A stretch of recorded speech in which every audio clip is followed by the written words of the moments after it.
welcome to the Football Daily Weekly. My name's Marcus, and I'm joined by Lawrence and Dan. We'll be discussing this weekend's action. What have we learned this weekend, gentlemen? Well, firstly, Arsenal are title contenders, Lawrence. Why not?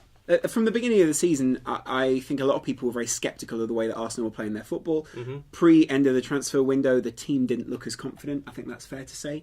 And then coming out of the transfer window, something changed. I don't think it was just the Ozil transfer, but I think that did give the club a certain element of belief. Mm-hmm. And in a way, I think, speaking as an Arsenal fan, you might be able to... You've already uncovered him. It gave Arsenal fans a bit of belief as well, that they were a club that could contend to get the top players. And I think overall that probably gives the club a great air. Yeah, I mean, Dan, some of the pundits are saying, well, Arsenal haven't played Manchester United or Manchester City or Chelsea. They haven't played any of the so-called big sides, but they've played Liverpool, who are going very well, and they've beaten them. Yeah, exactly. I think beating Liverpool is quite the coup. Going on Sturridge and Suarez's form, keeping a clean sheet against them and keeping Suarez pretty quiet throughout the whole game. I think Sturridge, his only real chance was the one where Szczesny played it against him. Luckily, it bounced back to Szczesny. Very fortunate indeed. So I think, broadly speaking, we're in a good position. But Lawrence asked the question, why not? We've only got one striker. We really miss Flamini when he's not there. Yeah. And goalkeeper questionable, although he had a brilliant game against Liverpool. So I think there are legitimate questions against Arsenal which haven't been answered yet. But broadly, why not? I think they can. We'll go abroad now. And Bayern Munich are, worryingly for the rest of Europe, better than they were last season. I mean, they've just gone 36 games unbeaten in the Bundesliga. I think that's equalled the record set by, I think it was Hanover in the early 80s. I mean, Lawrence, Bayern Munich, they look absolutely sensational, don't they? He did have a real job on his hands when he first came in, trying to work out who to get rid of. I think the credit probably goes to Pep Guardiola for not having to dramatically change this side and tweaking where it was needed. Yeah, I mean, Guardiola was very clever because he went out of the game for a little bit. He had time. He went away and learnt German. He would have had time to study the Bayern Munich side and see where he's going. I mean, have they improved that much for you, Dan, or just a little bit? I don't think they've improved that much because they were already at such a high standard. Well, this is it. As a manager, if you could pick a team that you could go into, you'd pick Bayern Munich. Do you think, Lawrence, they'll be the first team to retain the Champions League? I think there's stronger sides in Europe. Bayern Munich at the moment? Name them. But that's not speaking about their quality. It's speaking about one night, and it's speaking about the Champions League being a cup tie as opposed to it being a league.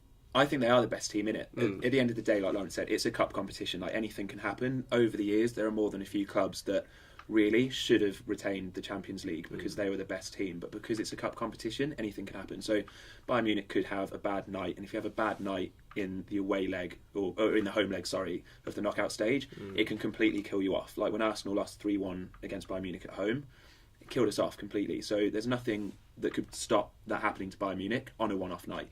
But if you're going to have smart money, you'd put it on Bayern Munich for me. Indeed. Manchester City have got goals all the way through their team. They scored 7 against Norwich, 7 individual goal scorers. I mean, Aguero's having a great season, banging them in. But all across the pitch, Yaya Toure, another great free kick. I mean, what do you think of them, Lawrence? Goals throughout the team, and yet they're not top of the league. They're a few points behind. It is early, though. Yeah, no, it is. They didn't have a great start to the season, did they? I think that in terms of the squad, they were still finding their feet. Pellegrini was still working out the way that he wanted the team to play. And I think he is still working out the way that he wants his team to play. And I think maybe City struggle at different points to get their side to gel as one. I think it's an impressive win. Yes, you've got to take into the fact sterner tests have yet to come. And I think Pellegrini is definitely... I don't think he's worked out what the best balance to the team is. I think he's still working out... Are his best 11 players necessarily his best 11 team? I don't think it is, and I don't think he's really found the balance to make sure everyone can work together. Something we saw at the weekend, goalkeepers can be the centre of attention. We saw that in a number of different games. But before the weekend happened, actually, Joe Hart was at the centre of a lot of the media attention. He was dropped for the first time since April 2010 for Manchester City. Dan, was that justified? It absolutely justified. Like, as a goalkeeper, you've got to live and die on performances, and his performances haven't been up to scratch. And the Chelsea goal was like the culmination of the defenders didn't have confidence in him. The communication wasn't there, and at some point you've just got to put your foot down as a manager and say that's not good enough. If this is one of the motivation techniques that other managers have employed, dropping goalkeepers for one game or another, then I don't think it's such a bad thing. One game is okay, especially against a team who don't particularly threaten your goal at all. Yeah, well, I think that's an excellent point. Joe Hart wants to play as much football as he can. So does Hugo Lloris. He took a big blow to the head, quite horribly actually, from Lukaku. I would suggest it accidentally at Goodison Park against Everton. And they were suggesting that, well, you should go off, and Brad Friedel was getting warmed up. He didn't want to go, and he stayed on the pitch for the last 10 minutes.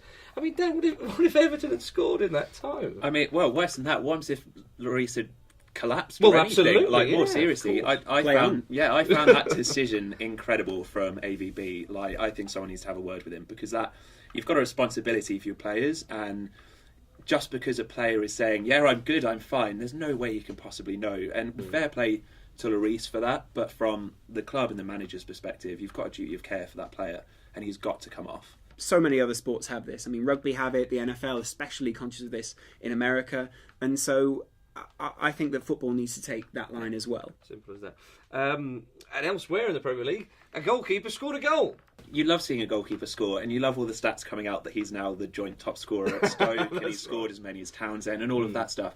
It is good banter, and it puts the goalkeeper back at the centre of attention, and it's fun to see. Chelsea are struggling away from home this season. Only 5 points, I think it is, away from home. They've got 15, something like that, at home. Mourinho's always turned his home ground into a fortress. But why are they struggling away from home?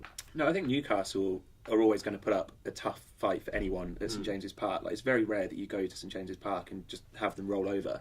I think that Chelsea's fundamental problem is they keep making mistakes down the core parts of the field. So Luiz is always ready to make a mistake.